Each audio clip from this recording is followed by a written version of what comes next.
चंद्रयान 3 का ये हिस्सा पृथ्वी के वायुमंडल में फिर लौटा। इसरो ने दिया एक और बड़ा अपडेट। चंद्रयान 3 अंतरिक्ष यान को निर्धारित कक्षा में सफलतापूर्वक स्थापित करने वाले LVM-3M4 प्रक्षेपण यान का क्रायोजेनिक ऊपरी हिस्सा बुधवार को पृथ्वी के वायुमंडल में अनियंत्रित रूप से पुनः प्रवेश कर गया। भारतीय अंतरिक्ष अनुसंधान संगठन यानी इसरो ने ये जानकारी दी। सितंबर में स्लीप मोड में गए लैंडर विक्रम और रोवर प्रज्ञान अब तक सक्रिय नहीं हो सके हैं।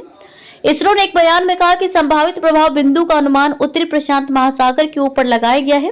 अंतिम ग्राउंड ट्रैक किसी ग्रह की सतह पर किसी विमान या उपग्रह के प्रक्षेप पथ के ठीक नीचे का पथ भारत के ऊपर से नहीं गुजरा। इसरो ने बताया कि यह रॉकेट बॉडी LVM-3M4 प्रक्षेपण यान का हिस्सा थी। यह अंतर्राष्ट्रीय समयानुसार दोपहर 2:42 के आसपास पृथ्वी के वायुमंडल में पुनः प्रवेश कर गया। इसरो ने कहा कि रॉकेट बॉडी का पुनः प्रवेश इसके लॉन्च के 124 दिनों के भीतर हुआ, जब भारत ने रचा इतिहास। 14 जुलाई 2023 को आंध्र प्रदेश के श्रीहरिकोटा से लॉन्च हुए चंद्रयान 3 ने 23 अगस्त को चांद के दक्षिणी ध्रुव पर सफलतापूर्वक लैंडिंग कर ली थी। भारत चांद पर पहुंचने वाला दुनिया का चौथा और साउथ पोल पर लैंडिंग करने वाला पहला देश बन गया था। इसके बाद करीब 14 दिनों चांद पर एक दिन में कई अहम जानकारियां जुटाई। सो रहे हैं विक्रम और प्रज्ञान। 2 सितंबर को स्लीप मोड में गए विक्रम लैंडर अब तक लंबी नींद में है। हालांकि इसरो भी लगातार कोशिश में है, लेकिन लैंडर और रोवर को अब तक दोबारा शुरू नहीं किया जा सका है। दरअसल लैंडर और रोवर को पृथ्वी के 14 दिनों के हिसाब से ही तैयार किया गया था।